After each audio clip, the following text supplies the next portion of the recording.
Blog Talk Radio.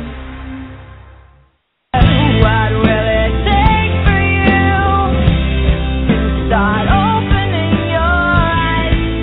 Start questioning the bullshit everyone around you buys. You think it's any of your business what goes on between my thighs? I wonder when we'll be rid of your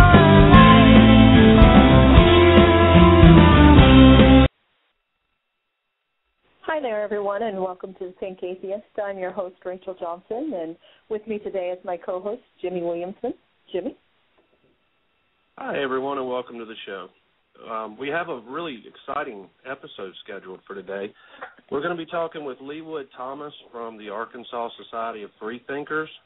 We're also going to have the atheist rapper Tombstone, the Deadman on. And we have a pre-recorded interview with Shelly Segal where she plays an acoustic version of her song, Saved. And we also have Blair Scott coming on to give us something to laugh about. So sounds like a good episode. Absolutely. And I think you guys are going to really enjoy. Shelly did a great version of her song, and we're also going to play one of Tombstone's songs. It's absolutely my favorite. So we're going to have that on the show today as well. All right, and to start with, we're going to go with Ed and go to Mars. Ed, are you there? I'm here, Jimmy. Rachel, as always, thanks for inviting me out. We're going to start this week with weather data from October 5th, of course. That's Earth date on Mars. They call that Sol 59. The high temperature at that particular point in time is 38.8 degrees Fahrenheit. The low swung way down to a negative 104.8 degrees Fahrenheit. Still consistent with those wide temperature variations on the planet Mars. This is interesting. Atmospheric pressure is up to 7.81 millibars. That pressure has been climbing slightly, consistently over the past 4 weeks. Winds are still out of the east, steady at 4.5 miles per hour. Curiosity itself has traveled a whopping 484 meters. That's 1,588 feet for some of the rest of us. And that is the reference point for that is, of course, is from Curiosity's touchdown.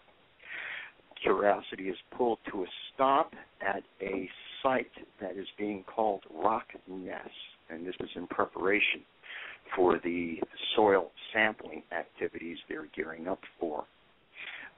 This activity is important for finding out if environmental conditions were ever favorable for microbial life on Mars. Two phases of this. Mineral analysis can reveal past environmental conditions, and chemical analysis can check for the elements necessary for life. For example, hydrogen, oxygen, nitrogen, carbon. They'll be looking around for those little nice things here in a bit.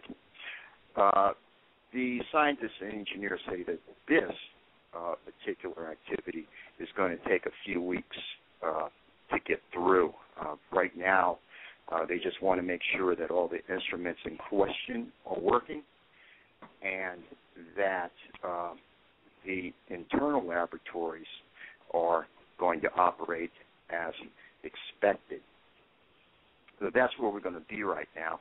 One of the scientists there at the laboratory indicated that this is an analytical laboratory experiment, and it's going to be more time-consuming than, if you'll recall, if you were with us the previous week, they had photographic evidence of running water on Mars, and you can do a visual interpretation of that, and that's really quick.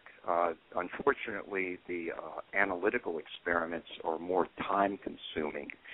So we're going to be here, like I said, for a few weeks, and the data that's coming out of that it's going to be slow to come out. So we're going to have some patience here, and hopefully we'll come up with some exciting stuff.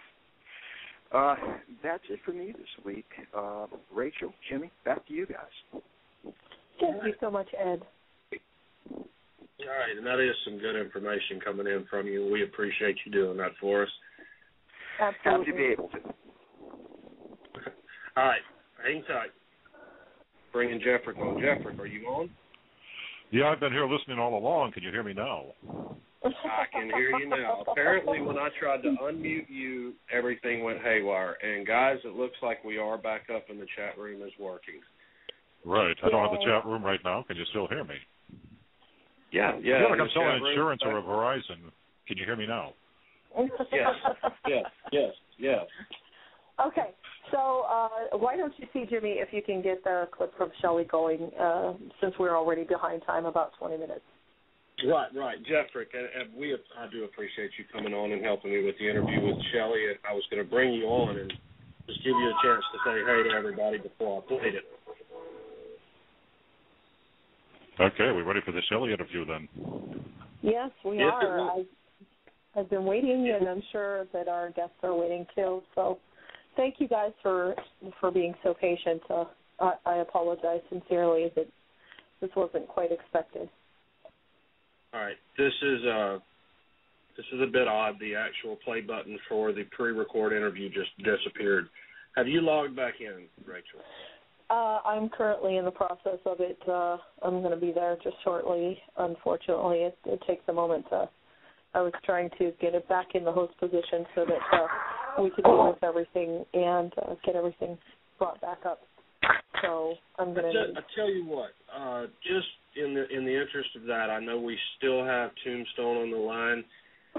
Let's just flip flop these two, and we'll talk Tombstone first. And then we'll move on and try to get Shelly's pre-record going if we can. Okay, that sounds great. All right. Tombstone, are you there? Yes, I am, sir. All right. Well, we had a little bit of technical difficulties this week, and we apologize. Yeah, that's part of internet radio. Yeah, well, not a part I was planning on today, that's for sure.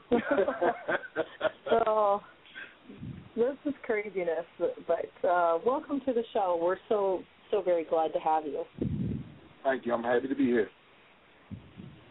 Okay. All right, for the people that don't know Tombstone, would you take a second and tell everybody who you are and what you do?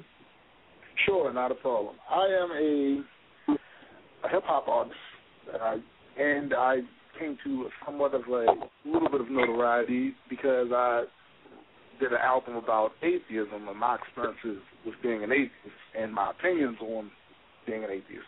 And I also have a YouTube channel named Rational Warrior, which most people tend to mistake the name of the channel for my stage name, but that's you can find me on YouTube, and I'm also on Facebook. I also performed at the Reason Rally this year in D.C.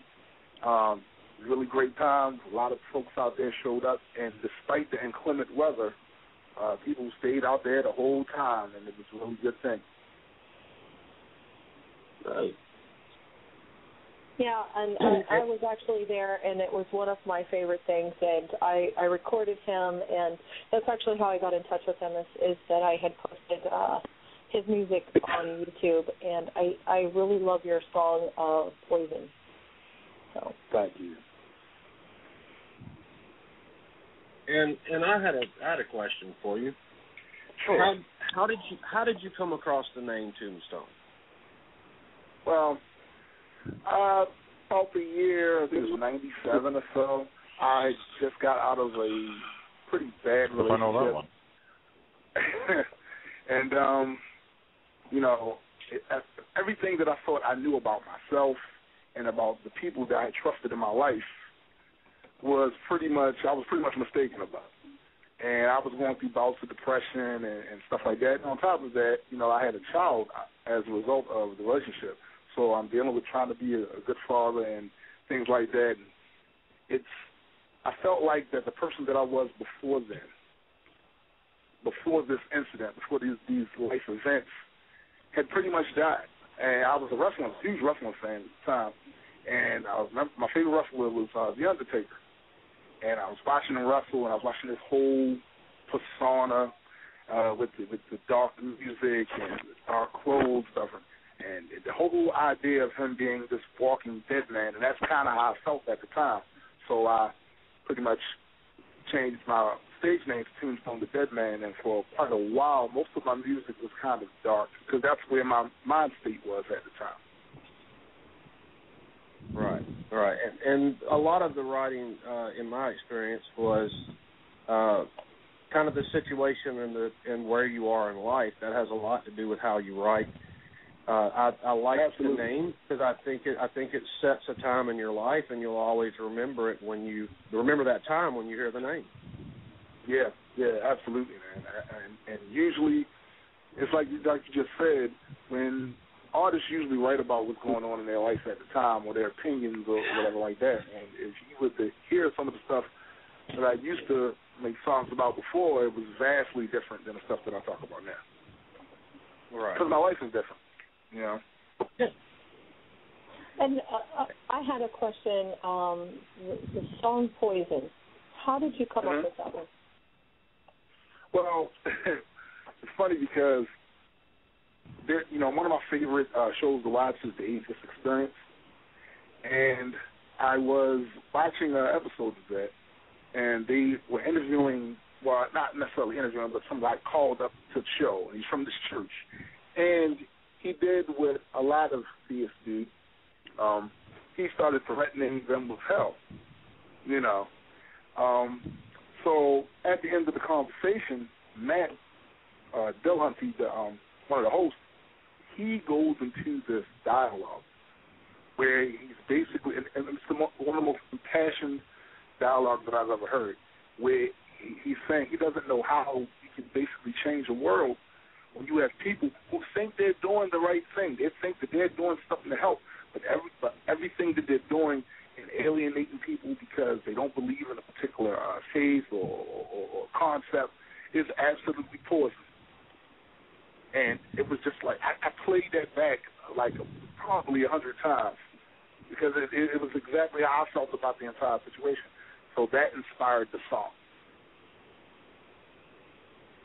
Great. Wow. And I know that Rachel was wanting to play that song today, and I also want to test our ability to play back. So if neither one of you have objections, let me try to play that song for everybody, and let's see how our playback's working. My church believes heaven and hell are real places. And guess which one you're going to if you keep this up. I don't know how we can fix a world where people have been so convinced that they are doing the right thing out of compassion and love and trying to help people when it is absolute poison, when it is absolutely destructive. Now who's the one that is responsible for how the world is? Who's the one that is responsible for how we all live? Takes the negative influences and poisons all the kids, so they just repeat the stupid shit that you and I did. Who's the species that wallows in this puddle of mud? Who's the one that painted the planet in buckets of blood? Who's the one that begs the God for forgiveness of sin and turns right around the next day and does it again? Who's the money-hungry monster that poisons the air, kills his own kind and steals the land because he can't share? Who points the finger at a devil trying to shift the blame and hides his hands because he knows that they covered in blood stains? Yeah, it's just as you assuming it's nothing but these humans would like to blame mythology for everything they're doing. They pray for non-existent gods to clean up the mess, but never take responsibility, just claim it's a test. See, that religion you've been given is shit and it's all void, and it's partially the reason we bleed and it's all void. Though your worldview is void and your outlook is void, you can deny it all you want, but the truth is it's all void. That religion you've been given is shit and it's all void, and it's partially the reason we bleed and it's all void. Though your worldview is void and your outlook is void, you can deny it all you want, but the truth is it's all void. As long as we keep believing in demons, devils, and goblins, we'll never see a reason to tackle problems and solve them, because we gon' keep on thinking it's part of divine prophecy, and we don't have to solve it, because one day Jesus will stop and see. Many are invested in living life after death, and nobody's ever proved that we even have a soul yet. So why everybody speculating, lots of y'all hesitating, praying with your fingers crossed and hoping there's a heaven waiting. So Sky Daddy's only talking to your group, huh? And everything in your holy book is the truth, huh? And we gonna burn if we don't listen to you, huh? When every other group is claiming that too, bruh. So don't be coming at me unless you got some evidence, and use some reason and logic to make it make sense. I think it's evident that ever since I started asking for evidence, they settle like they got a speech impediment. See, that religion you've been given is shit and it's all void, and it's partially the reason we bleed and it's all void. Though your worldview is void and your outlook is void, You can't deny it all you want, but the truth is it's all poison. Religion you've been given the shit and it's all poison. It's partially the reason we bleeding, it's all poison. Your worldview is poison, your outlook is poison. You can't deny it all you want, but the truth is it's all poison.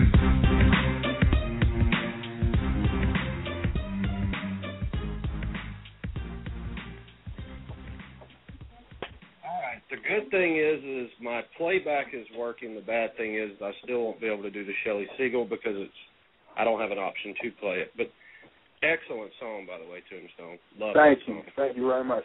Thank you. And I can actually see Shelly, so we can try that from my side again if everything doesn't shut down. I'm not sure what the deal is. But before we're done with Tombstone, I wanted to say how much I absolutely love that song, and of course I've made it clear how much that's one of my favorites. And I just want to know, as an artist, what inspires you?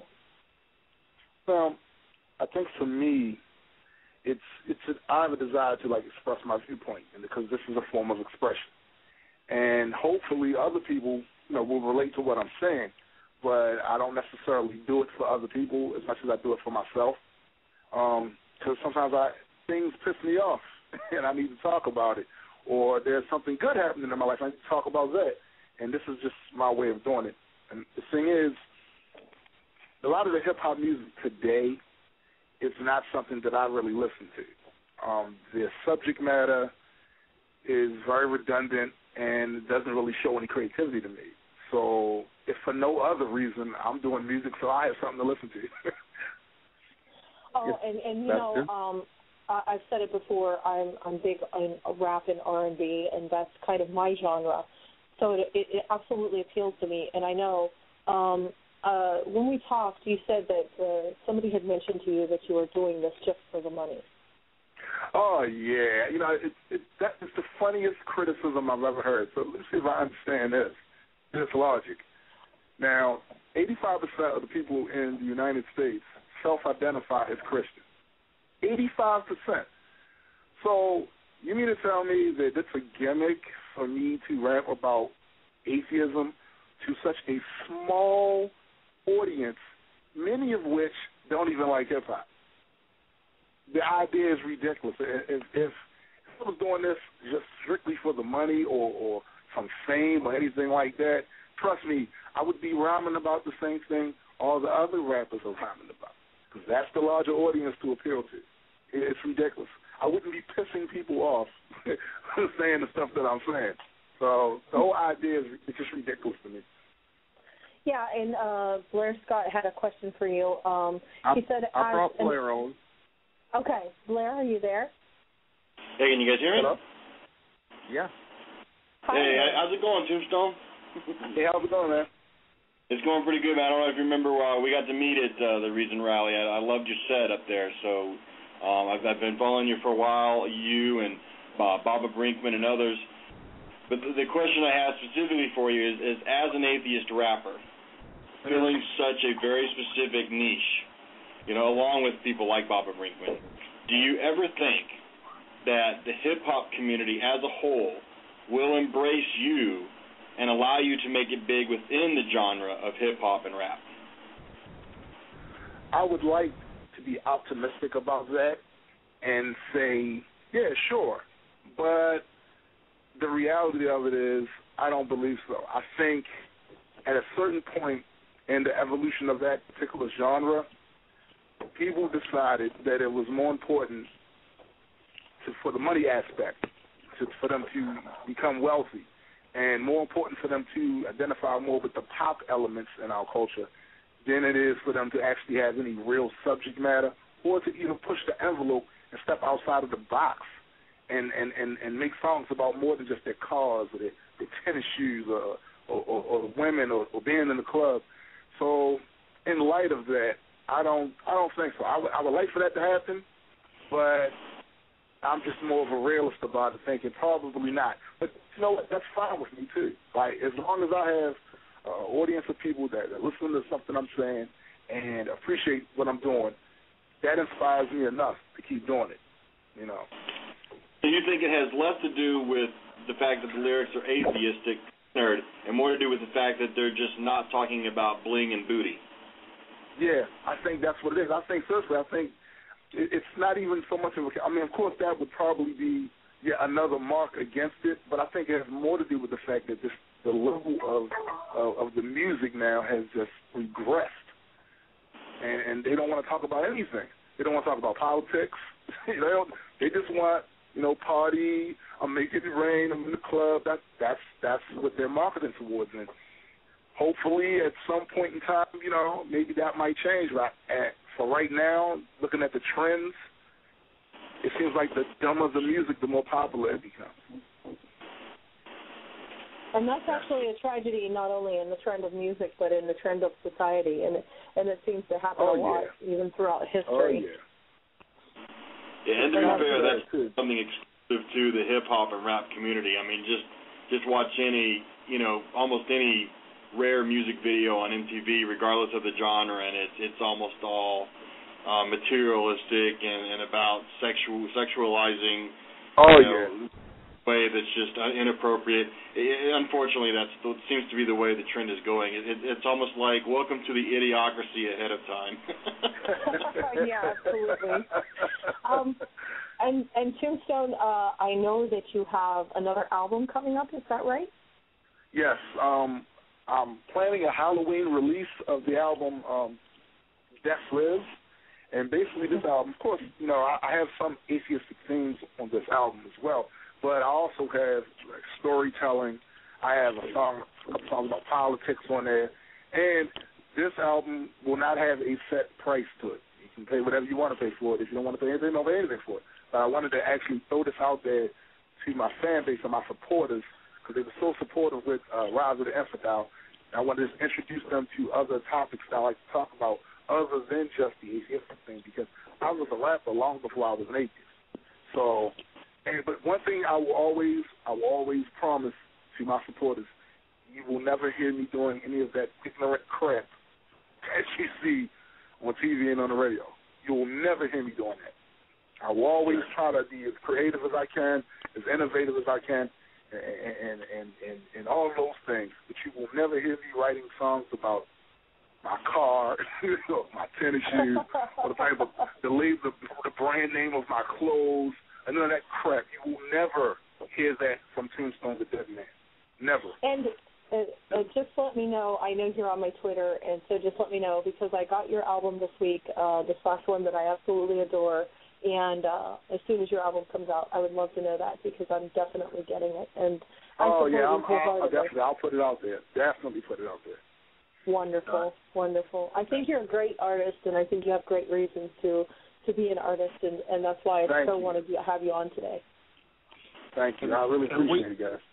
And we talked about it before, and someone just brought it up on the chat room. Are you aware of other atheist rappers who are closeted, and have any of them pulled you aside and talked to you about it? Most of the ones that I have talked to that don't really bring it up in their music probably wouldn't be people that you would know, because they're underground. They're underground or undiscovered acts as of yet. And, it's been a lot of them. It's a lot of them. And the thing is, sometimes I feel like I'm in a bubble a little bit, because by me being a part of Grand Unified Movement, GU, all of these artists are atheists. So I'm used to, feeding off of that echo chamber. So it was surprising to me to find so many hip-hop artists that won't talk about their atheism in their music, won't even put it out there that they're atheists in their music. They won't say anything about it, but they are. And, for me, that's fine. If you don't feel like you want to go through that and feel alienated away from your community, family, friends, that's one thing.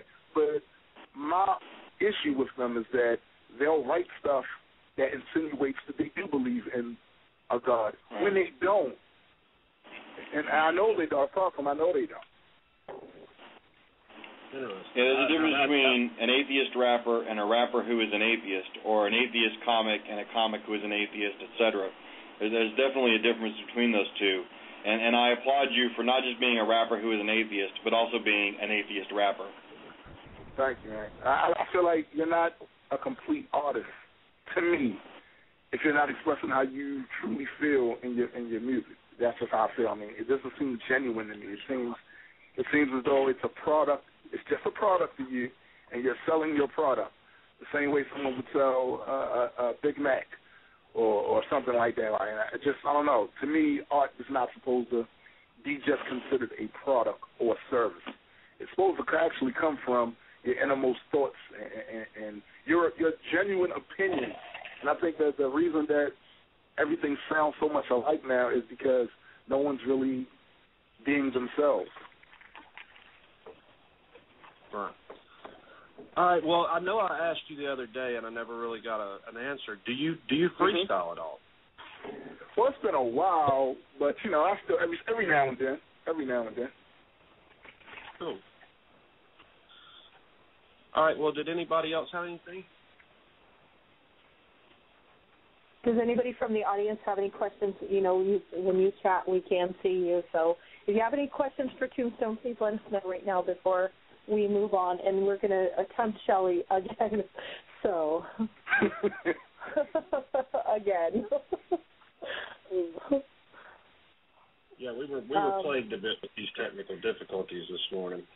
Yeah, this is being interesting, but you guys have been great hanging on with us. So. Maloid says, thanks, Tombstone, and definitely thank you for being on the program. You have been an absolutely wonderful artist to have on the show, and I absolutely adore your music, so thank you so much. Thank you, and thank you for having me on. Oh, no problem. I'm so glad to have you on here, and just I absolutely love your music. So, guys, he is on YouTube, and he's on Twitter. Follow him, find his music. It's wonderful, and you can find it on iTunes. You can find it on iTunes, and you can find it on Bandcamp. Just search Tombstone the Deadman. You'll find it. All right. So thank you so much for coming on, and I would love to have you on again sometime in the future after your album comes out. So please come back and visit with us and tell us how it's going. All right, well, I've brought Jeffrey back on the line. Jeffrey, are you there? Yeah, I'm still here. We're ready to go now with the Shelly Segal interview. We're going to try this again, and I did want to give you a chance to just tell everybody who you are before we play it because you helped do the interview. So. Well, I'm Jeffrey. I'm a resident on the Rational Response Squad. I also do videos, local TV shows up here, and also voiceover work, surprisingly enough. I did debate a young Earth creationist.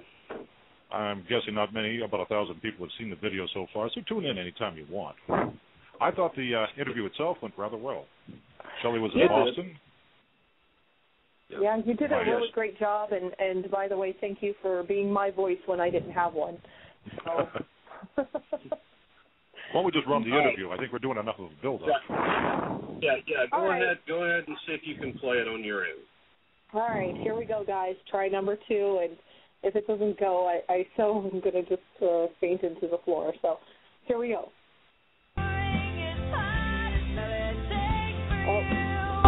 Shelly, let me ask you a question because I went through your videos and your songs, and I really like the words, the lyrics, and the way you perform them. But it becomes a clear message. It becomes a very clear message that you're actually a daddy's girl. I like that. Yes, I'm very, very close with my father, which I think is impressive considering that I'm a musical atheist activist and he is the president of the East Melbourne Synagogue back in my hometown. He was actually performing the violin with you during one of your videos, the one called Gratitude, I believe.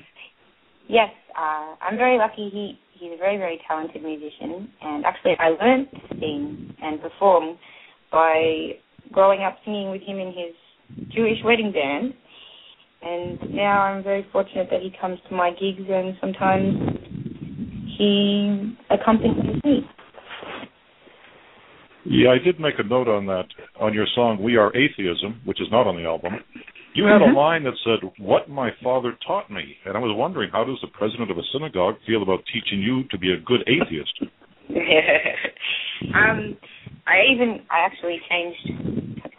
interchanged that line. Sometimes I say mother and sometimes I say father, depending on my feeling in the moment.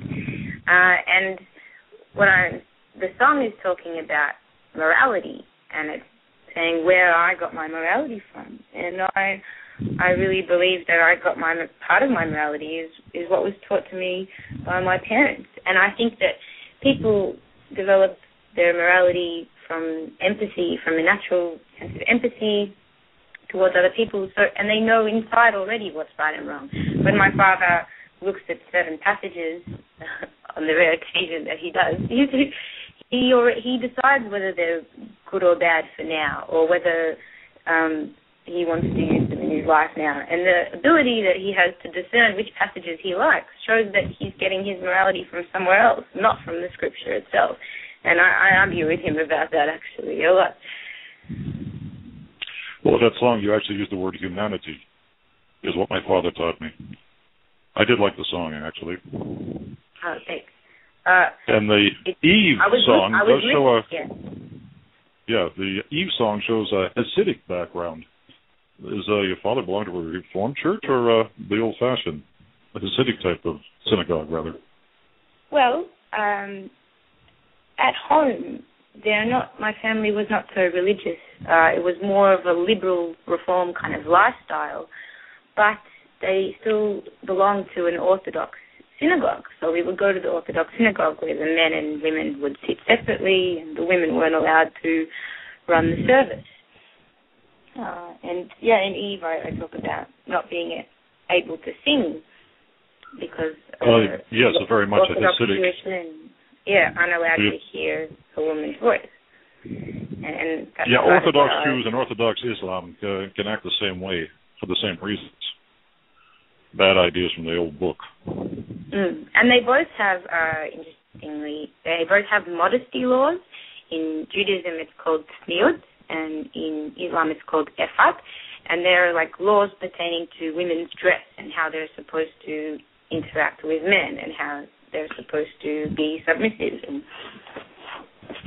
Our Mormon friends picked up some of those bad habits. That's why they have magical underwear. It's to protect your virginity. Is it to protect your virginity? They can have my virginity. Yeah. I don't know. It's supposed to protect you from evil. Religions have this bad habit of trying to run everyone's sex life. Control that, you control the world. Part of it would be your virginity if it's trying to keep you. That's so funny. I never thought of it like that. What religion were you brought up in, if any, Jeff? Well, I got a Catholic background. I have ancestors who were Jewish, but my background would be Catholic. But I never really did believe it. I mean, at age 5, they're telling me about God and Jesus and Cinderella and Santa Claus, and that all just made nice stories. I never actually believed, and it took me to like age 8 before I realized that some of my classmates believe this God stuff. Yeah. So I'm pretty much a lifelong atheist. Could I ask you about that song, Save, which is your biggest hit? Now, when you use the word bullshit in the line, which seems to fit the song rather well, doesn't that keep you off the more commercial stations? And I mean, DJ's playing your airtime, giving you airtime on commercial stations. I think it's more the content of the song that's keeping me off commercial stations rather than the word bullshit. There's plenty of commercial songs that have those words. I guess they do like a remix where they'll change the word ship to ships to ships to shit to ship, as what happened in one Adele song. So I could do that, but one response I had in Australia from commercial radio was that they didn't want the backlash. We were talking about putting my song on because I was going to be playing at the Global Atheist Convention this year, which was in Melbourne, and they specifically said they didn't want the backlash. Even in Australia, they worry about the backlash? Oh, yeah, you mentioned your producer was actually religious, but he didn't want you to use his name. You want to tell us that story? That was the case. My producer is religious, and we talked about doing this album, and he said something that I really agree with. He said he doesn't he believes, but he thinks that most people, when they do believe, they don't think about why they believe. And he thinks that this album, whether it will challenge what they think or push them more to believe, that it will make them think about why they do. And we both thought that was a good thing. What I think you're referring to is my band. My band do a lot of work in the States, and they were worried about their employment opportunities if they were involved in this album, so they asked not to be mentioned. And we gave them pseudonyms. We called them Mark, Matthew, Luke, and Mary in the studio. Okay, can I ask you something personal? Your song, My Mouth, yes. Is that about an ex-lover? Yes. Long time ago, or is that a recent breakup? Well, that video that you would have seen that song on was from when that was at least 4 years old. And I think I wrote the song when I was 19, so that would make it 6 years old. So, yeah, it's a pretty long ago breakup. Well, good luck on your next lover. The apocalyptic... Are you still single? Are you single? No, I have a partner. I have a musician, actually, I'm dating, and he's back in Australia. But, yeah, there's a line in my mouth that says I should come with a warning, because if we have a nasty breakup, I'll probably write some awful songs about you. I don't know. Yeah, that's where most of our country and western hits come from. Somebody's lousy love life. Yeah. Hey, they make a lot of money at it. It's good inspiration. It's good fodder. Did you end up hearing the Salamander song? No, I didn't get to that one. To be honest with you, I've only started preparing for the show last night. No worries. I mean, not that you should hear all of my material, but just if you like breakup songs that are a bit harsh, that one's pretty funny, I think. I like what I've heard so far. Apocalyptic love song for Hitchens. Yeah. You wrote that before he passed away. Are you planning to update that now? I'm also a big fan of Hitchens. No, I think it still stands the way it is. I really wish I'd had a chance to sing it to him, so he would know that he'd inspired music. I'm sure he knows. I'm sure he knew that he inspired a lot of people. Yeah, I'm a really big fan. Yeah, he inspired so many people, including myself. I take blurbs out of his speeches and use them for mine. So I've been milking him for quotes for a couple of years now. What made you become an atheist?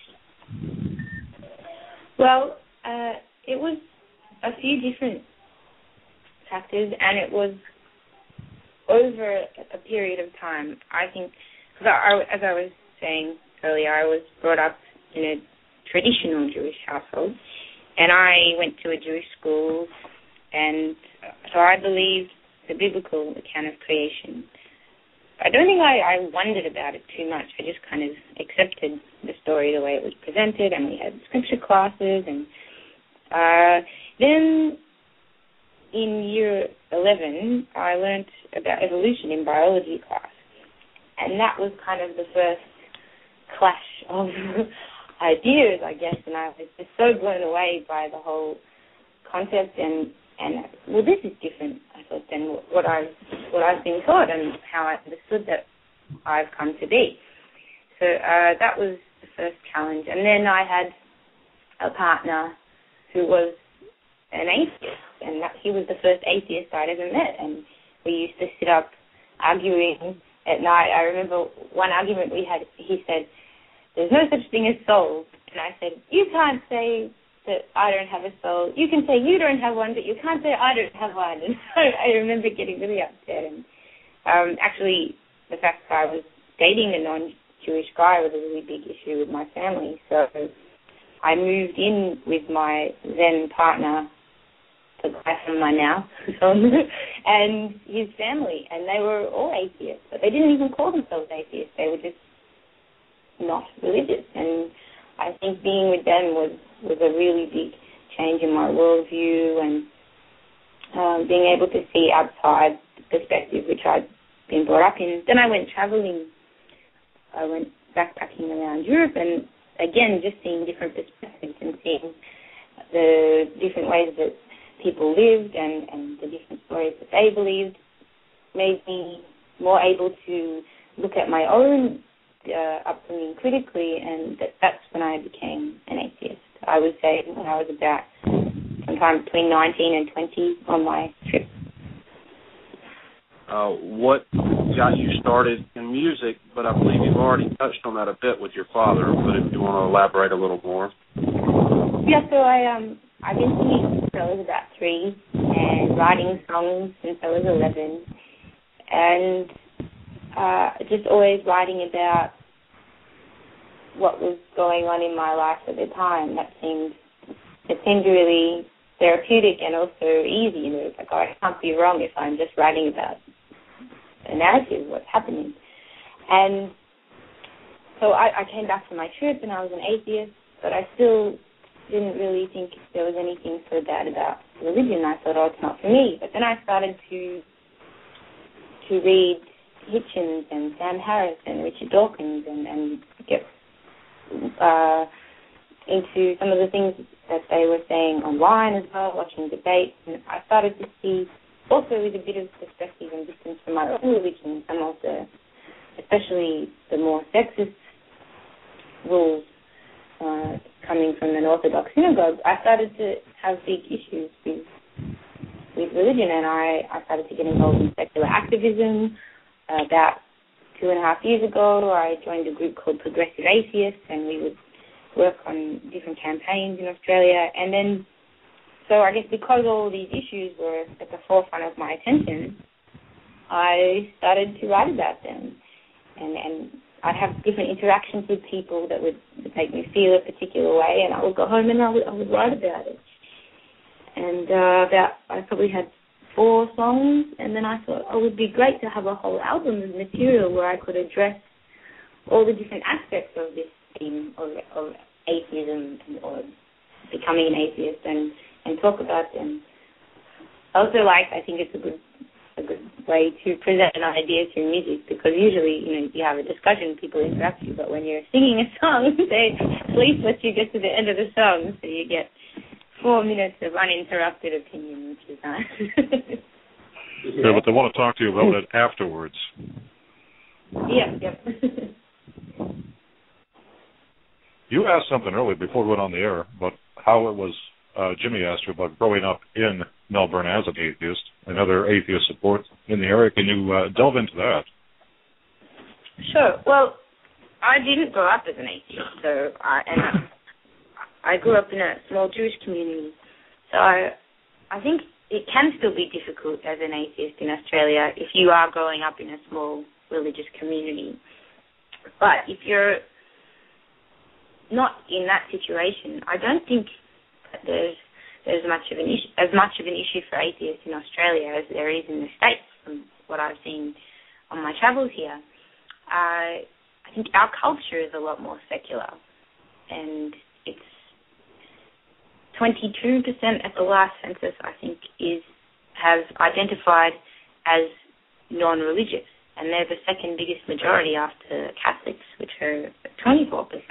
So actually, non-religious people are a really big part of the population. And our Prime Minister is an atheist, which I don't think would be possible to have an atheist president here in the States at the moment. Politicians don't really make much of an issue of their religion, whether they're an atheist or whether they are religious during the running, during their campaign. It's quite a secular society. Has any Americans asked you to explain that? Because I've tried. Canadian politicians don't talk about religion either on the campaign trail. But I'm trying to make my American friends understand that, and they don't seem to believe me. Yeah, it's funny explaining what the climate is like somewhere else, because when I say that our Prime Minister is an atheist, to Americans they see that as a complete victory. So that there are no religious issues at home. And it's not the case, actually, because our Prime Minister, Julia Gillard, is an atheist, but she's not, I don't know, as liberal, I guess, as you might expect. Like, she doesn't support marriage equality. That was one of the first announcements that she made after she was elected, was that she doesn't support same-sex marriage. And that was, I think, the atheist, humanist, secular community at home were pretty upset about that. And whereas here, even Barack Obama, who is religious, he supports marriage equality. So it's a very different climate. Have you had trouble explaining that when you've been here? Personally, no. We're very liberal-minded in Canada. We have a conservative government, but we also have legal marriage between homosexual couples of either gender. Politicians never talk about their religion. I think our prime minister is religious, but it's never discussed. It simply it doesn't come up. They stay with politics and policies. And it's just trying to talk to my American counterparts. They don't believe me. Even my relatives, they live in the States. But, I can tell my wife that I'm going to appear on a show and speaking as an atheist. Nobody bats an eye up here. My relatives in the States will wonder, are you kidding? You're going to do an atheist thing? They just can't believe it. How was the culture shock to come to such a religious area? Oh, it's so different. It was the first thing that strikes you is the billboards, the massive billboards. You know, get right with God. Have you spoken to Jesus lately? And this church and that church, and on bus stop signs, and everywhere, and so many churches. And yeah, actually, when I was in New Orleans last time, they had a Lutheran event where, like, I don't know, 30 or 40,000 Lutheran students from all over the world had flown in to do a big prayer session at the Dome, the big stadium there, and so the whole town was full of religious kids. And I'm sure Bourbon Street was quite packed that night too. Yeah. And Shelly, I also another thing we wanted to talk about while we had you on was we want to give you a chance to kind of highlight what you're doing on this tour, where you've been and where you're headed, and plug a couple of shows. Obviously, you're going to plug next weekend because we're going to be both at the Alabama Free Thought Convention, and I look forward to seeing you there. Yeah, I'm so excited for that. So it's the 13th, and it's the Alabama Free Thought Convention, and it's the first ever, I think, secular statewide convention. Yes, we're a bit behind. And it's also my first time in Alabama, and I don't know, from everyone's reactions when I tell them that I'm going to sing at a secular conference in Alabama, gives me the impression that there's going to be more protesters than attendees or something like that, but I don't know. Well, actually, I was thinking that you were going to be performing in front of 6 people. No, actually, me alone, we're bringing at least 10, so it's going to be a little more than that. It's going to be fantastic. And Blair Scott's going to be there Shelly. as well. Alabama's deep in the Bible Belt. Yeah, I haven't been to Alabama. I haven't been to Texas. I'm looking forward to both of those experiences. But yeah, this is my 5th trip to America this year, doing songs from an Atheist album and new songs as well. And this trip in particular has been for 3 months, and I've been to Louisiana, California, Oregon, Washington. I've been up to Calgary in Alberta and did a gig with CFI there. And what's been so interesting for me is to see all the different groups, and each group is different, even if, there's the different alliances that they have. So there'll be atheist groups or humanist groups, secular groups, free thought groups. They have different names, but even the ones that have the same affiliation, they all work differently. They all do different things. Some of them are more about community and support, and some are about social events and going out. And then, of course, there's the ones that are really focused on nights in the pub and drinking, and some are more about charity, and they do a lot of charity drives, and then there's political groups that are focused on particular campaigns, and it's really interesting seeing like this grassroots movement and how it's growing and how it works, and seeing that they're all different, but they work together to bring about change in the country. It's really cool. Yeah, and we have a group here in Mobile that I'm currently the vice president of, and so I try to focus as much as I can on the charity side, but we also do a weekly, it's not really a pub crawl like you're talking about, but we do go out every Friday to a sports bar and have drinks and hang out, and it's so we do our socials, but we also try to do a bit of charity and mix it up a little bit, and we stay away from the politics, because it is something me and Blair have talked about on the show quite a few times, is here in this area in the South, you will actually get Republican atheists and of course, conservative atheists, which is a complete oxymoron to me, but I do respect their right to believe or to support any political affiliation they want without having to hear it from me. We just try to get together on what we do agree on. I had a funny experience with Canadian Customs when I came up to Alberta, and they were searching my bags, and the guy at the counter said, what are you doing here? And I said, I'm playing at a Skeptics Festival. And he said, well, what do you sing about? Why are you playing at a Skeptics Festival? I said, I sing about atheism. And he said, you're an atheist? Does that mean you don't believe in God? And I said, yes. And then he said, well, I'm going to pray for you tonight. He said, how can you not believe in God? And I thought, you must be joking, but he was so deadpan. And so he kept going, and then he pulled out a Richard Dawkins book from my luggage, and he said, now, this is not allowed in Canada. This is hate speech. But he was, and then I knew he was joking. And he said, I'm an atheist as well, but if you can't have fun at work, there's not much point to things, really.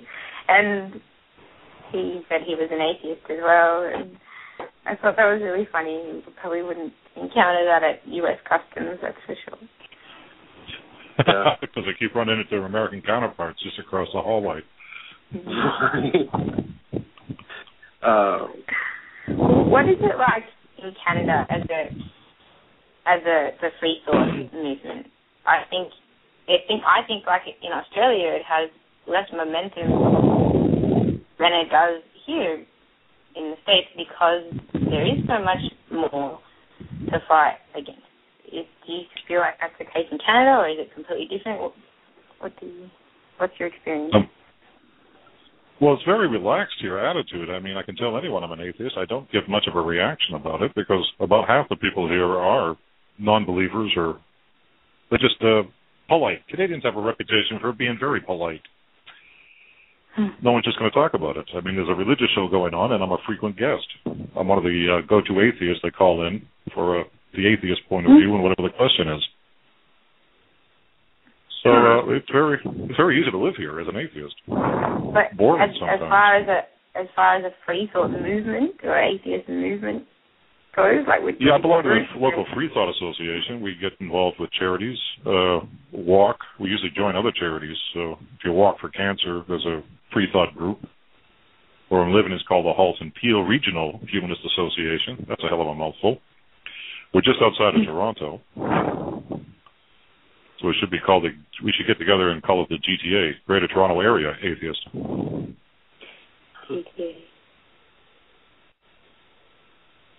And the political spectrum goes all over the place. You can't say you're an atheist and a Democrat or a liberal, because the only thing we have in common is we do not believe there's a God. And that's it after that. After that, politics goes all over the place. Oh yeah, and that was my point here. Is I'll actually get into debates with some of my atheist friends who are conservative, and we'll debate our politics. But then we always come together and still have a good time, because we know that's actually a separate subject from what we're together to do. And so, I mean, we try to find the common ground that we have. Yeah. But Shelly, we did want to get a live recording, so if you want to get your little computer program running there. Okay.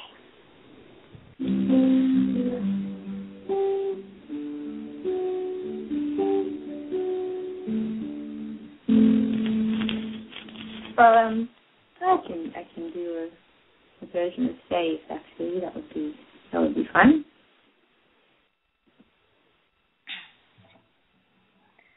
Ooh, ooh, ooh, ooh, ooh, ooh, ooh, ooh.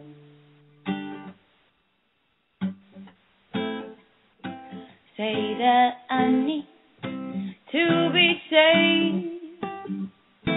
Stay with me.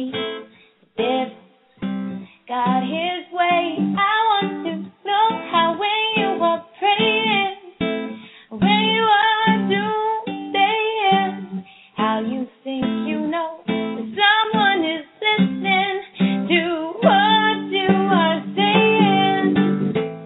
So you think that you tell us how to live our lives, never questioning the thoughts from which your moral code derives. You think that suffering is part of some great plan to spin their lives. I wonder when we'll be rid of your lies.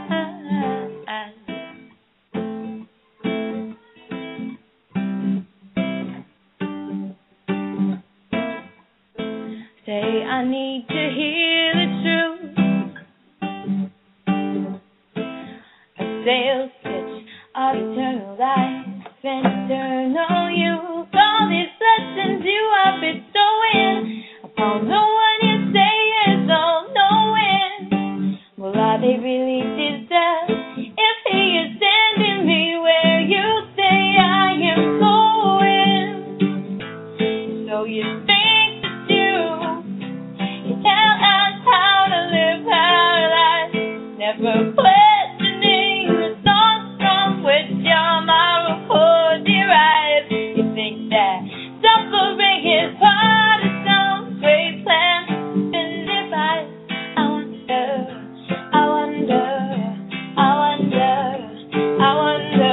what will it take for you to start opening your eyes, to start questioning your bullshit everyone around you buys? You think it's any of your business what goes on between my thighs. I wonder when we'll be rid of your lies,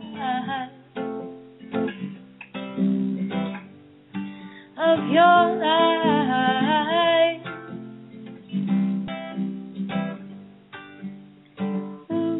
Ooh, ooh, ooh,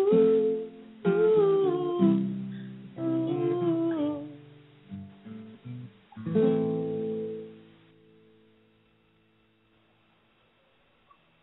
Well, hello. We're back. That was an excellent song, by the way, and I was trying to post the lyrics, but it limits you to a certain amount of characters. So I was having a bit of an issue there. Rachel, are you back? Yeah, absolutely. I'm here. And that was a great interview. And Shelly is a wonderful, wonderful singer. And I hope you guys enjoyed that. I wasn't able to do it because of course, my health and stuff. So I'm very grateful to Jeffrick for taking over for me. And Jeffrick, are you back on the line? I'm still on the line. I don't know if you've got me plugged in or not. Yes, you are. Yeah. Yes, you are. You're here. I was afraid my heavy breathing would interfere with something. It started a bit of a chat going on in the chat room. Yes, it did. Yeah, I finally got into the chat room, and the first thing I did was apologize for it. I hope somebody didn't get too excited. Well, no, they actually thought that it was you that was getting excited. So. Blair, no, my hands were busy doing other things. Yeah, I'm here. Hi, Blair. Welcome back.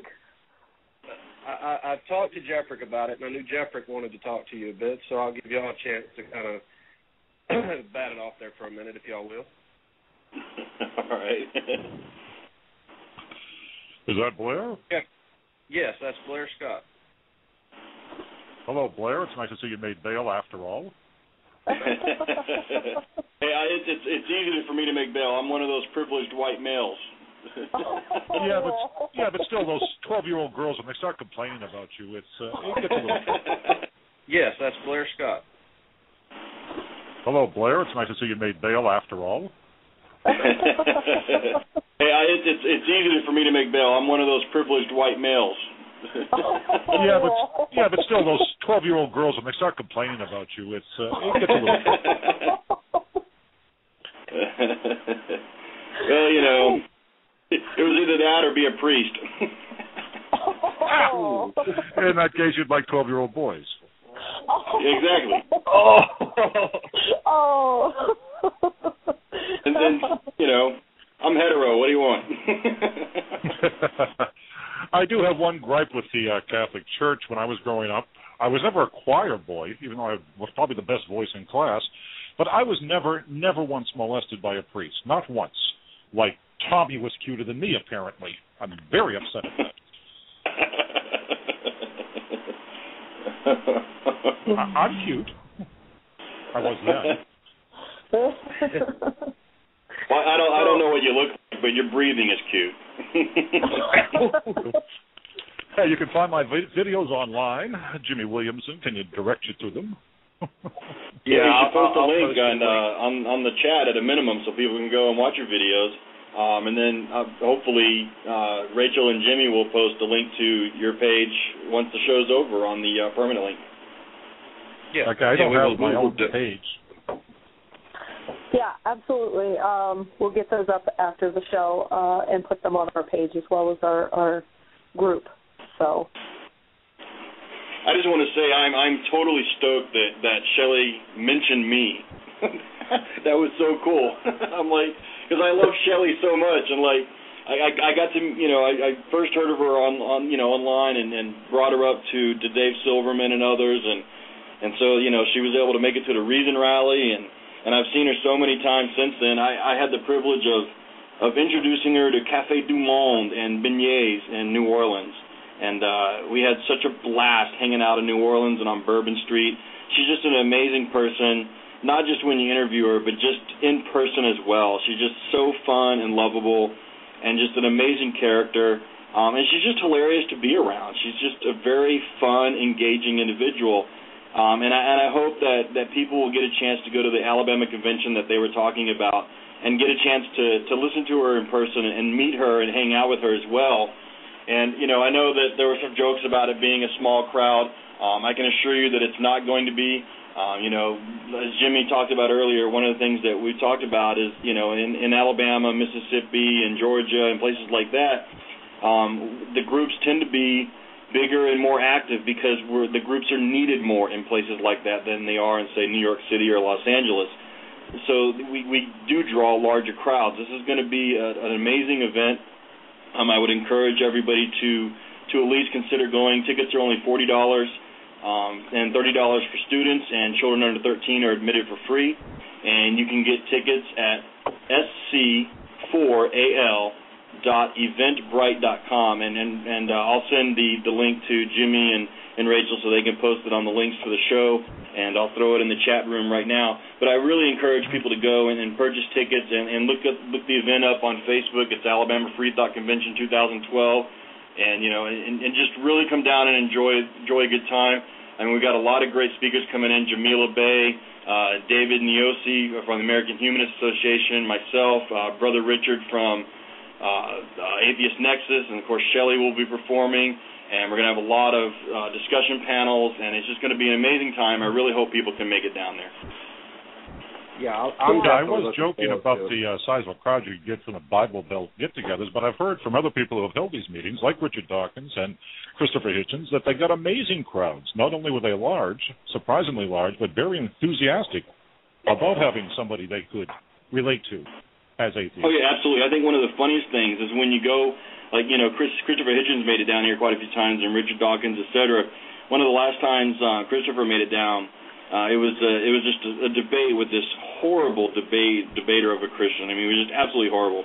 And we go out afterwards for the book signing, and Christopher's line is like out the door, around the corner, down the block, you know, and like the Christian has 3 people in his line. It was so funny. It was just absolutely hilarious, and he got so mad that nobody was there to support him, that he had, you know, that it was all Christopher Hitchens fans. He was just so pissed off about that, and it was pretty laughable. I can't remember the guy's name. He was even in the Bible. So such a lack of impression on me.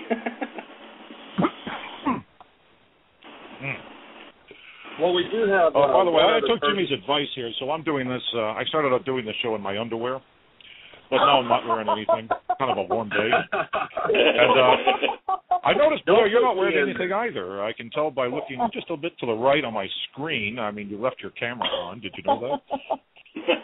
Does your proctologist laugh about that birthmark when he sees it? All right, I can't complain. I'm in my Superman underoos.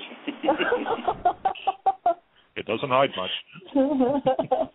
Wow, you guys. Much more. They're better than magic underwear by a long shot. I hope so. By the way, these Mormons claim they can fly or go through, you know, fight off bullets with this magic underwear. I never really could I don't know about all that, but my Superman underoos allow my penis to jump over tall buildings and fly faster than a speeding bullet. Yeah. You can always wish. Still have a young man in his dreams. Who am I to disappoint him? I'm just afraid of the Aquaman underoos. I have no idea what that'll do to my penis. I might have some dolphin try to come up and sex with me or something. Blair, did you have material planned for today? I know you said you wanted to tell some games. Do you have material? Well, as the chat was going through, I'm like, oh, man, this would make a great joke. And I'm like, no, I got to save it.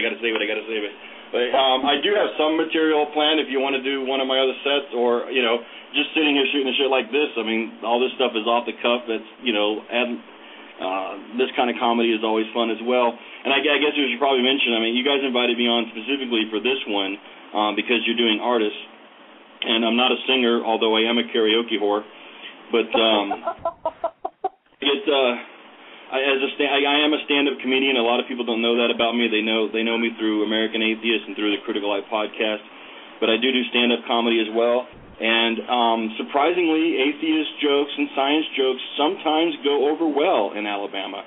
A couple of weeks ago, I did a gay Jesus routine at a place called the Green Room, which is a predominantly black club, and there was a large black gospel Christian group there supporting one of their members that went up on stage. And I did the gay Jesus routine for them to a chirp, chirp, silent crowd. It was pretty funny. But then I did that same routine at a redneck bar the very next night, and it went over really well there. It's just kind of funny how the demographics work and how you never know how a crowd is going to react like that. It's different when you get in front of an audience that is there specifically for you and your type of comedy, because you know they're going to laugh at everything you say. But when you're doing open mics and stand-ups where it's a collection of comics, you have no idea how the audience is going to react. And it makes it for quite an entertaining evening, not just for the audience, but for the comics as well. Well, are you going to tell us what your best gay Jesus is? I mean, personally, I'd like to hear it myself. Okay, all right. I'll do the gay Jesus routine for you. And it starts off in the Navy. So, as an atheist, my very first command was the USS City of Corpus Christi. Now, for those of you that speak Latin, you've already got the irony. For those that don't, Corpus Christi means body of Christ. So, yes, the atheist was stationed on the USS Body of Christ. Now, the great thing about it is the Pentagon realized that they couldn't have a USS Body of Christ. It violated the separation of church-state. So they renamed it to the USS City of Corpus Christi. And of course, the problem with that is the abbreviation was now COCC. So everybody on board the boat called it the cock. So it was long, hard, full of semen, and called the cock. And I think it was great that Jesus was associated with such an item, because I'm pretty sure Jesus was gay. After all, he was a fisher of men. He hung out with 12 men. He told a prostitute no. He was hung on the cross for us. And if you remove the crucifix itself, the cross, and just leave the figure of Jesus, you can't help but look at that and think that's the gayest thing you've ever seen. It's such a gay stance.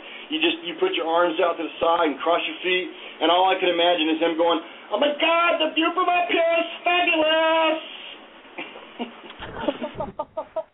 Yeah, that and the fact that he's dead because he pissed off his father, who wanted a more macho son. And of course, the fact that he has two holes in his hand to masturbate with. Oh, that is so fucking wrong. Well, you guys were accusing me of masturbating earlier, but if I do it, that's wrong because I never got caught. I mean, guys complain about teenagers, very busy teenagers, they get caught by their mother. I never got caught. If you haven't been caught, you're not masturbating, right? Yeah. I did get caught at age 16. I did get caught with my girlfriend on the couch. We were kissing, and I had my hands down her panties. So far, my fingers were wet. And then my mother, very Catholic mother, walks in the room, takes one look at me, sees where my hand is, charges across the room, slaps me up the side of the head, and said, "Jim, I told you not to play with your food in the living room." Oh, that's my best joke. One of the great things about being an atheist in Alabama, is you have to put a Darwin emblem on your mobile home. Oh, that's wrong. That is so fucking wrong. The other problem with being an atheist in Alabama is everybody knows the Scarlet Letter is what we're using for the OUT campaign. Well, in Alabama, you put the Scarlet Letter on, and everybody just yells, "Roll Tide" at you. Yeah, that is actually a true one, though. Hey, one of my favorite skits was and I'm gonna have to do a request here, the clinic.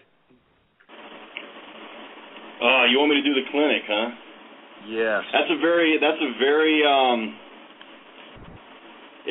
harsh routine. I've actually had people walk out on me during the clinic routine. It is incredibly offensive on many levels, but it's something that I do to prove the point that anything can be funny, and that people who say things like, "Well, comedians should never touch this subject," you're not being any different than Muslims telling us we can't draw Muhammad. Nothing is off limits, and everything is funny. And if you find something offensive, that's not the comic's problem, that's your problem, for your inability to cope with whatever traumatic event happened in your life that causes you to be offended anytime somebody talks about it. So, if you're offended by comedy, do what you tell religious people to do all the time. Change the fucking channel. It's like, I don't get that at all. So I wrote that routine specifically to be offensive and to prove that point. You sure you want me to do that routine? I'm fine with it. This is radio, and people can obviously flip it off if they don't like it. Yeah, absolutely. All right, okay. I mean, understand, over the phone, you're going to lose the visual of me on stage ranting and raving and jumping all over the place, but we'll see where we go. So I recently got divorced, and by recently I mean sometime in the next year. Don't tell my wife. What that means is I'm single again, and by single that means I have to start dating, and I'm on dating sites, and the first thing I noticed about dating sites is if you like big women, dating sites are the shit. Okay, they are the absolute shit. They're amazing if you like big women. And here's the thing, I actually like bigger women. I like women with curves. I like women to what the modeling agency calls full-figured. I think they're sexy, like Marilyn Monroe sexy. I mean, think Marilyn Monroe. Marilyn Monroe was like a size 14 to 16. By today's standards, she would be called fat, and I think that's horrible. We need to bring back the word voluptuous, because that fucking meant something way back then, and it should mean something now. So when I'm on these dating sites, what I get is really skinny women or really big women, and I think that's stupid. I don't want a woman who looks like she just stepped off the boat from fucking Ethiopia. There has to be a compromise, between Holocaust survivor and Goodyear blimp. If you look like Gilbert Grape's mother and you put on your profile that you just have a little extra padding, you're fucking delusional, right? Okay, so this is what I run into. Where's this compromise? I can't fucking find it on dating sites. And as an atheist in Alabama, it's even harder. Because when I go on these dating sites and I see that you answered that the earth is bigger than the sun, I delete you. When you say that you're a Christian and you take it seriously, I delete you. And so what happens is on these dating sites, OkCupid told me I should fucking move to Vermont or Massachusetts in order to get laid. And then the other aspect of that is there's nobody left once I delete all the stupid people in Alabama. Dating sites are just a waste for me. So I'm like, you know what? Desperate times call for desperate measures. So I decided I'm going to start picking up women at the abortion clinic. Now, I know you're freaking out right now, but hear me out. There's a couple of good reasons for that. One, I know they put out. Two, I know they got some experience. And three, I can pick up some lunch in the dumpster while I'm there. Now, the bad thing about that is it's really hard to get the stem cells out between your teeth. God. As I said, that's one of my favorite skits. As soon as I mention the dumpster, at least two people get up and walk out every time. It's fucking great. The last time two women got up and walked out, and normally I just ignore people that walk out because everybody else is enjoying themselves. Fuck those people. But the last time two women got up and walked out, and I got on the I got back on the microphone and said, hey, ladies, before you leave, I just want to confirm our appointment tomorrow noon at Planned Parenthood. We good?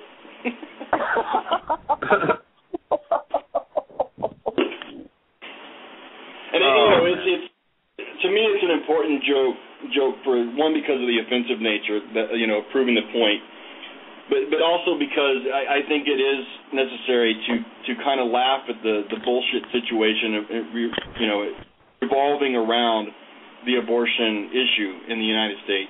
That it needs to have some light and humor brought to it, because for those friends of mine who work as escorts and go down and counter protest the idiots, it's a very stressful and strenuous job, and it is incredibly frustrating. It's one of the reasons that I don't do it, because I know if I go down there, I'm just going to fucking bitch smack a motherfucker, and I'm not actually going to accomplish any good. I don't have the patience to deal with those assholes, just like I don't have the patience to deal with, like, Fred Phelps and his group of idiots.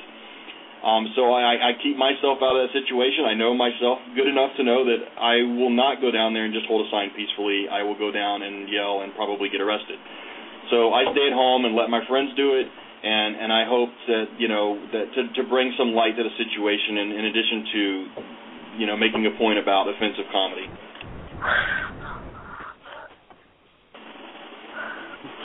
Well, if comedy can't be offensive, what good is it?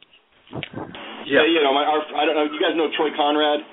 He does the Comedy Jesus show. He also the inventor of Setlist with Provivenza. He was on our podcast one time, and he said a quote that is freaking brilliant. And that is, politeness has no place in comedy. And I think that's a very apropos quote. He's exactly right with that. Well, so some of the best comedians of our time, and I'm a huge fan of Bill Hicks, and if you know him, you know that he was offensive. But George Carlin and, there's plenty of others that were strictly offensive. Got on stage with the intent of being offensive. And they were the best. Yeah, well, it's not only just the offensive nature of comedy; it's being the atheist as well. I mean, again, depending on which stage I'm on, I've lost an audience just by saying the word atheist, and at that point, they're not going to listen to anything I say after that. It's kind of like living in Alabama. I've learned to open up all my UPS packages very carefully.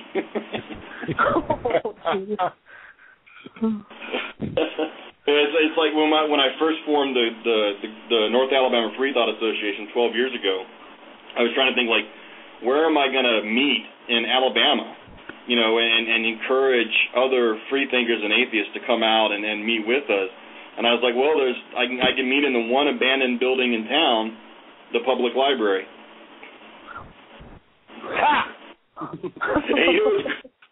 You know what's great about that joke? That hardly ever gets used there in Alabama. You know what's great about that joke is so many Christians will laugh at it because they think I'm making more fun of the South than I am of religion. If you can coach atheist jokes in a way that it sounds like you're making more fun of the South than you are about religion and atheism, or if you make it sound like you're making fun of atheists, the Christian and religious crowds will laugh their asses off. You just have to coach them in the right way.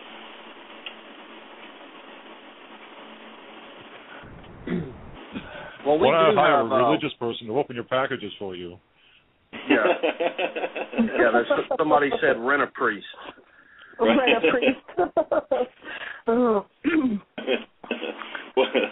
Yeah, one of the I think the best thing about being an atheist in Alabama is I'm pretty much the only person here that knows that thesaurus is not a dinosaur. You may be the only person who actually uses one. Oh. And of course, you know, one of the other good things about being in Alabama or being an atheist in Alabama is that, you know, Sunday mornings and Wednesday nights, I pretty much have the roads all to myself. And of course, you know, anybody who's familiar with Alabama, you know, you're an atheist in Alabama if you're afraid to be in Coleman after sunset and you're white. Oh, yeah. Yeah. And do you want to highlight what you're talking about with that? Because I think that is one of the worst cities in this state. Coleman. Just for that sign. Yeah, Coleman is a sunset town. If you're a white person, you may not know what a sunset town is, but if you are African American, you are definitely familiar with a sunset town, or Mexican even. And the sunset town is basically towns that used to have signs up that would say, "Don't let us catch your nigger ass here after sunset." And those signs would be up around the edges of the town. Now those signs are down now, but the towns are still sunset towns. It's places you don't want to be if you are not white. I remember Neosho, Missouri is one of those towns, and I remember I was working there at the Sunbeam Oster plant after I got out of the Navy, and I never saw a black person in town, never saw one inside the plant, and after about a week working there, I finally just asked somebody, I'm like, where are all the black people at? And the guy was like, we don't want them here, and they know it. And I was like, damn. I just, that blatant of racism, to just be so in your face like that, just, I wasn't raised that way, so it's just so odd for me to hear and see people act like that, and to have it with just 30 miles from my house, that shit goes on, just drives me crazy. Just absolutely drives me crazy. Yeah. I've heard of places like that, but tell me, how would I make out driving through with my wife, who is not white, but I am? Not well. Yeah. What race is she? Is she African American, Caucasian, Hispanic? Caucasian, but her ancestors are from India, and she's a very dark-skinned Indian. All right, dark-skinned Indian. Yeah. Well, in like Huntsville, you'd be okay because a large portion of, we have a significant Indian population here in Huntsville, because, we have a very science-orientated industry here, and so we tend to draw in a lot of people from India that studied, in engineering and stuff like that. It's great. Huntsville is such a diverse city. I love it for that aspect. But just 12 miles outside of Huntsville is the capital of the KKK and the headquarters of the KKK. So it really depends on where you're at. And, if you're going to get called names in certain towns, you're going to get nasty leers in certain towns. That's just part and parcel. And to be fair, this isn't just an Alabama issue. If you go to upstate New York and some of the wooded areas, you're going to run into the same thing. I mean, rednecks are everywhere. It's not just a southern phenomenon. We just have more of them here is all, It's like anywhere in Pennsylvania between Philadelphia and Pittsburgh, you're going to run into the same thing. So you're going to hit it in Kentucky and Tennessee. It's not just an Alabama thing, to be fair. But living here, I can tell you very specific towns that you should really avoid after hours, once the sun goes down, or where you shouldn't eat. If you're driving through and you don't live in a place, stick to the exit. It's the best advice comes from American Werewolf in London. Stick to the roads, stay off the moors. Oh my goodness. And I did hear a news report about the Republican convention in the Tampa Bay area, and a lot of the hotels were complaining that their white sheets and pillowcases were missing. Oh. Now, was that because they needed sheets for the rally that night, or was it because they were hiding the evidence of the gay sex they had the whole time? I was wondering about that because the gay sex sites, dating services in Tampa were on overtime. They had to bring in some guys from out of the state to cover the convention. Yeah, I thought that was pretty funny. Tell me, why is it that the Bible Belt and their anti-abortion attitudes have the highest abortion rate in the country? Yeah. So that is true. There's a couple reasons for that. You guys are aware of Barna Research? They're a Christian-based research group. They're based out of San Diego, and to their credit, they post the research no matter how bad it looks for Christianity. So I've always liked them as an organization because they'll post the data whether it looks bad for them or not. So I give them credit for that. And they're the ones that posted the original research about divorce rates among religious people that showed that atheists and Gnostics had the lowest divorce rate at 21%, born-again Christians and evangelicals at 29%. The only ones that beat them were Jews at 33%. So when you look at those figures, they began to ask, well, why are the divorce rates so high? And it came down to a couple things. The first was the view on no cohabitation before marriage, no premarital sex, and those were the two biggest contributors because you marry somebody mostly out of lust when you're not allowed to have sex with them before you get married, and it generates marriages that are based on lust and not love, and so they quickly fall apart. And the other aspect of that is the idea that anytime you have a marital problem and you go see your pastor, the advice they give you is pray to God to get you through it. And what pastors should be telling their married couples is go see a secular marriage counselor. God and prayer are not going to solve your marriage problems. So those three things, Barna attributed to being the largest contributors to the higher divorce rates among born-agains and Christians, etc. Hey, we do have Lee Wood on the line. We're going to bring on before we end the show. And I'm going to put you on mute, Jeffrey, and we're going to bring him on. He's from Arkansas and has the Arkansas Society of Freethinkers. Lee Wood, are you there? Yeah, I am. Can you hear me? Yeah. Hi, Lee Wood. Hello. Welcome to the show. Thank you. You have some stuff coming up. You want to talk about it? We do, as a matter of fact. Yeah, certainly. It's called Reason in the Rock, and it's our first attempt here at the Arkansas Society of Freethinkers. Our first attempt at just putting together a secular conference, day-long thing of events. Reason in the Rock, so it'll happen in Little Rock, Arkansas on Saturday, October the 27th. And we've got a full day, for sure, a full day of speakers coming that we've invited out, including Seth Andrews, the thinking atheist, also Jerry DeWitt from Recovering from Religion, Teresa McBain from American Atheists, and then we've got our own National Atheist Party of Arkansas, and the leader of that organization, Mike Tom. Our founding member, Todd Billings, he's going to be one of the speakers, and also J.T. Everhard from What Would J.T. Do blog. And Lauren Lane, who actually co-founded the Skepticon with JT, she's coming down as well. And then we've also got a surprise from somebody from Camp Quest that's coming, and then Aaron Raw from his own website. So it's a full-long day of speaking engagements, and it's a free event. So all you have to do is register, but we're getting almost to the point of starting the standing room only because the seats will be taken. But if you go to reasonintherock.org, you'll see right there the list of speakers and a place that you can register your seat before they all go out, or you have to stand and wait for a seat. But it's a great event, and we're excited to have it coming up. And so right now, the Arkansas Society of Freethinkers, that's what we're putting all our efforts into, just, the final touches on organizing this event. So anybody that's in the rural Arkansas area or the surrounding states, it's only like a small drive away. You are more than welcome to register and come on down to the event. And I'm sure people will be going in and out that day. The Hogs are playing in town that day, so there'll be lots of hustle and bustle going on in Little Rock that day for sure. Because when the Hogs come down, it's usually you can feel the excitement in the air. So it's going to be a great Saturday. All right. That sounds great. So, yeah, that's awesome, Leewood. I'm glad to see that's happening in Arkansas.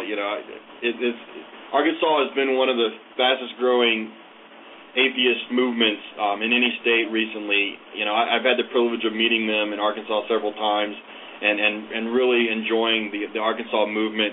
I'm so glad to see this happening. Arkansas is definitely a place where this needs to happen. And then to see Jerry DeWitt and Teresa McBain and JT, and I should add that JT is like the only guy I will go gay for. I love JT to death. Aaron Raw, that's such a great lineup. I'm really excited for you guys. Yeah, it's a great thing. I mean, we've been fortunate that like Skepticon is something as large as that is. We just the excitement in the air. So it's going to be a great Saturday. All right. That sounds great. So, yeah, that's awesome, Leewood. I'm glad to see that's happening in Arkansas. Arkansas has been one of the fastest growing atheist movements in any state recently. I've had the privilege of meeting them in Arkansas several times and really enjoying the Arkansas movement. I'm so glad to see this happening. Arkansas is definitely a place where this needs to happen. And then to see Jerry DeWitt and Teresa McBain and JT, and I should add that JT is like the only guy I will go gay for. I love JT to death. Aaron Raw, that's such a great lineup. I'm really excited for you guys. Yeah, it's a great thing. I mean, we've been fortunate that like Skepticon is something as large as that is. We just a neighboring state away, and I've attended along with a couple of other members for the last couple of years, and so seeing how an organization that initially started with just a college campus was able to grow this huge event that atheists come from all over the country. There, it was really inspiring because we're like, well, if they can do it right there, then certainly we can do that. So we just tried to at doing that, and this is our first one on a day-long conference, but we're active in several other things around the area trying to grow the movement here in Central Arkansas. But this is we just thought it was time and had the talent to put together a function like this where it was something along the lines of day-long speakers that are people within the movement. So we're excited about it for sure. That's great. That's wonderful. Do you live in one of the sunset towns in Arkansas that we were talking about?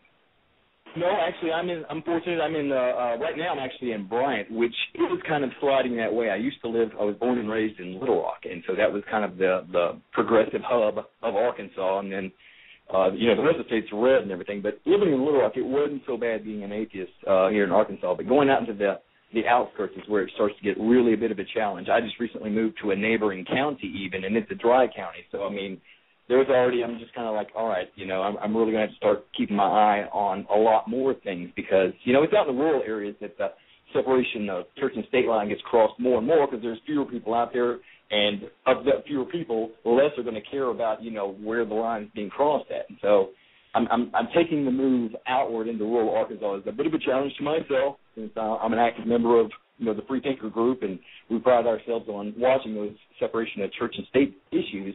Leading by example by taking, now that I live here in Saline, picking up and see what's going on here and see what I can do to help call attention to things that, need to be called on.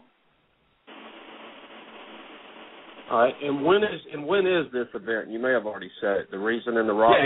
Yeah, it's going to be Saturday, October the 27th, and it takes place in the main library, which is right there in the River Market, and that's kind of our entertainment hub. It's got a few restaurants and everything, so it's going to be right in the thick of things. It's right next to I-30, and that's the hub that keeps everybody from I-40. That's one of the great things about being in Little Rock growing up, and not just in this particular realm, but just in general, is because we're right there at 30 and 40, and so all the traffic that travels, over the interstate, lots of times people are passing right through Little Rock, and so we're hoping to cash in on that by, holding stuff like this. And Hey, Leewood, I got a question for you. That's only a 5-hour drive for me. I'm seriously thinking about coming up there. Please do. Yeah, let me ask you this. I know Teresa and Aaron Raw are going to be there. Both of them represent American Atheist. Aaron Raw, for those that don't know, is the new Texas State Director for American Atheist. But do you know if they've got tabling set up? Have they done that yet? I haven't been hands-on in that particular aspect of who else is coming in and stuff, so I couldn't say off the top of my head, but I could certainly find out. Yeah, if you could find out for me and email me and let me know, I would really appreciate it. Because if they're not, I'm definitely going to come and make sure that's handled. But I am seriously thinking about coming up there and hanging out with you guys. That sounds great. I'll get that information to you soon. Thank you. But it's been a great show so far with the music that we've had and Blair and his comedy. I mean, this has been super entertaining. Doesn't seem like 2 hours at all. No. Well, we had a 15-minute lag there with technical difficulties, but I thought that. Right as I was leaving my kickball game, I was like going, all right, I got to hurry up, and I was plugging into my phone and everything, and I was like going, well, it's fortunate for me that the technical thing happened because I didn't really miss much. It gave me time to actually get here to the house and everything. But yeah, it's been great. Appreciate it. Thank you. And I'm not sure what happened, and I do have some issue going on with the server right now, so. For those of you in chat, just hang out, and as soon as it's back up, we'll let you know. And I know we had Kevin waiting on the line and a few others. I'm not sure if we have questions, but we might want to. Well, I'll bring Kevin on. He has to come on towards the end, and I'll keep everybody else on, and we'll just see what Kevin has to offer. But Kevin's called in a few times with us. Are you there? Hello? Hello? Kevin. Hey, what's going on, everybody? Hi, Kevin. Welcome back to the show. Hey. Yeah, I've been listening. Yeah, this is like one of the best shows, personally, I think, so far. Very entertaining. Very entertaining. It was very good. I wanted to ask a question to the Deadman. Unfortunately, I wasn't logged into the chat, so if you could, if you could possibly give me his Twitter, that would be cool. Definitely, I want to check him out. Kevin, you know that you're on my Twitter, and he's on my Twitter there too. So if you want, I'll just tweet you over a message, and we'll get you linked up with him. So. Okay. Yeah, great. That's not a problem. What did you want to ask them? I know it's for him. I kind of wanted to ask about kind of the responses he get from the black community about his music, being that it's very few black atheists, let alone rappers. Only atheist rapper that I ever heard about was Graydon Square from California. I thought he was pretty good. So this is kind of a surprise to me, knowing that there's more out there. So that was basically what I wanted to ask him, the negative responses. Cause as an atheist, as an open atheist myself, I get the most negative responses from other African Americans. It's almost like they view you as you're selling out. I don't know. It's weird, but yeah. Well, I know that Graydon Square and Tombstone are both in that same clique that he was talking about, the Grand Unified. That's I know of the two of them in it. So yeah, I know they work together, the two of those. And sometime in the future, we hope to get Graydon Square on the show, if at all possible. So, but I did send out that message, and you're part of it. So just look for that, and we'll get you hooked up with him. He's a really great artist, and I absolutely love his music. Jeffrick is asking where you're from. Who, me? Yes. Yeah, you. Oh, I'm from Jersey City, New Jersey, and I've been living in New York for roughly about 3 years now. Upstate New York, very different from New York City. I've recently connected with a lot of the local atheist groups, which are pretty awesome. got a lot of diversity, a lot of different kinds of groups. Like somebody was mentioning earlier, like ones who like to do outdoor activities, coffee house, and ones who actually do debates with Christians in the community and pastors at the local libraries. It's very, very interesting. Yeah, but I've been in upstate New York for quite a while. It's quite different than Jersey, but yeah, it's pretty good. And you know, one of the things when I was at the Reason Rally, I was next to a young lady who was also from New York, and I think that there is some atheists in black atheists that are hiding out, because one of the things she told me was that she couldn't come out because of her neighbors in the area that she lived in. So I don't think that you're alone. I just think that because of the amount of dogma in the black community, that it's harder for people to come out of that, because they know the extreme amount of dogma that's involved in that society. Yeah, because like it's a lot similar. Blair's still on the line. It's a lot similar to what we experience in the South. It doesn't matter what color you are in the South, honestly. Your race has nothing to do with it. If you say you're an atheist, you're outcasted. Yeah, it's like, and everyone pretty much knows, like, back then I was kind of leery about, my job and everything, and, and I slowly, started, making people aware of it and just coming out. And, of course people view me different, but they knew me as a nice guy, assuming that I was a Christian, and, things really haven't changed, but we just normally just don't bring up the subject. It's usually just leave it alone, but sometimes I do joke around. But luckily, my personal life hasn't really been too much affected by my non-belief, or rejection of God's love. Yeah, it's kind of arbitrary.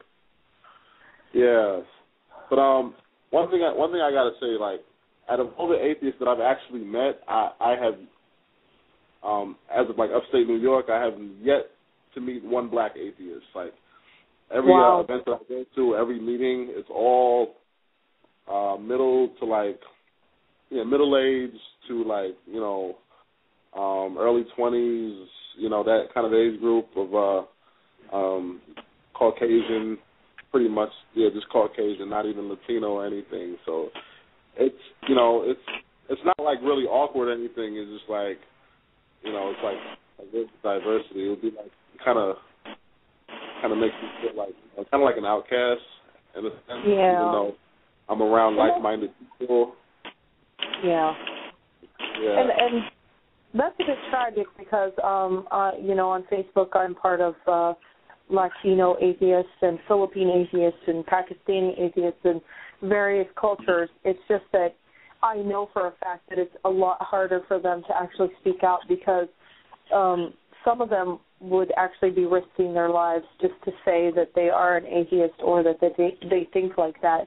So I think that's another thing with your culture is that it's harder to speak out, and you're taking quite a stance by doing that. And if we can hook you up with people who are in your area or that you can kind of get together with, that's great, because it's kind of a sad feeling to be alone, because the atheist community is such a warm and wonderful community, and we don't want that for you.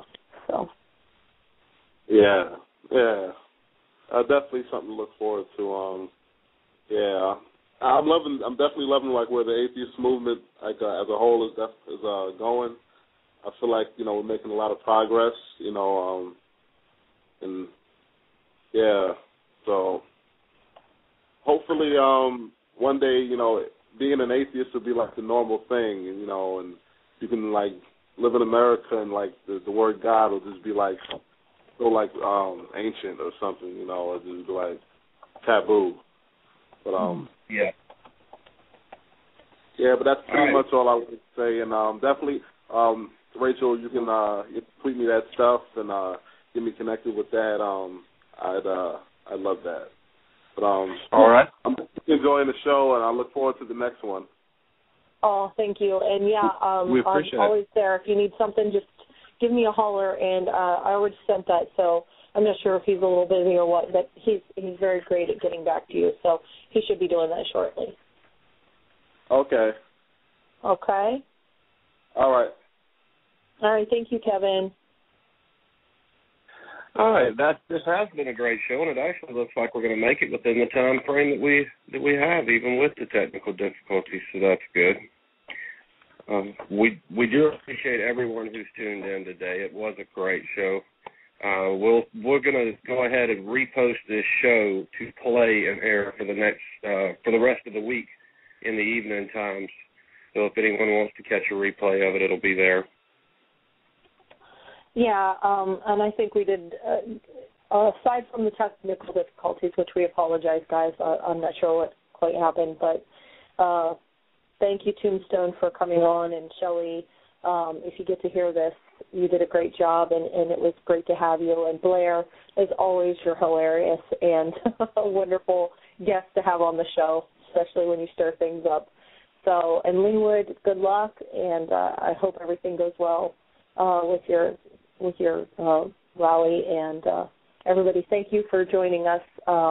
We will be back again, of course, live next Sunday and be with you, and hopefully no technical difficulties, but you never know.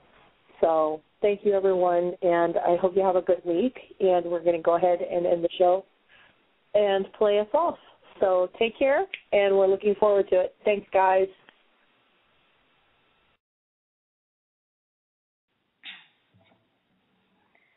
Ooh, ooh, ooh, ooh, ooh, ooh, ooh, ooh.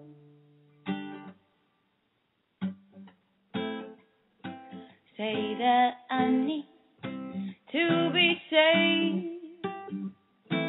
Say with me, the devil got his way. I want to know how when you are praying, when you are doomsaying, how you think you know that someone is listening to what you are saying. So you think that you tell us how to live our lives, never questioning the source from which your moral code derives. You think that suffering is part of some great plan that's been devised. I wonder when we'll be rid of your eyes.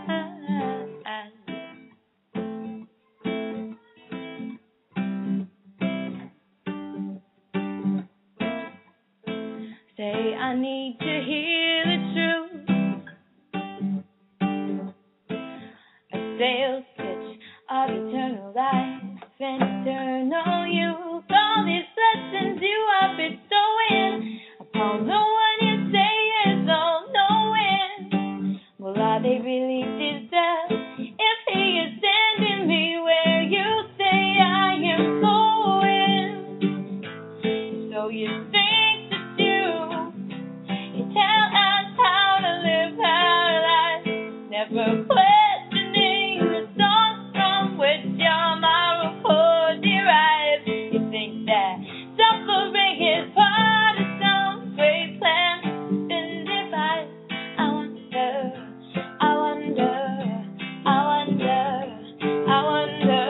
what will it take for you to start opening your eyes, to start questioning the bullshit everyone around you buys? You think it's any of your business what goes on between my thighs.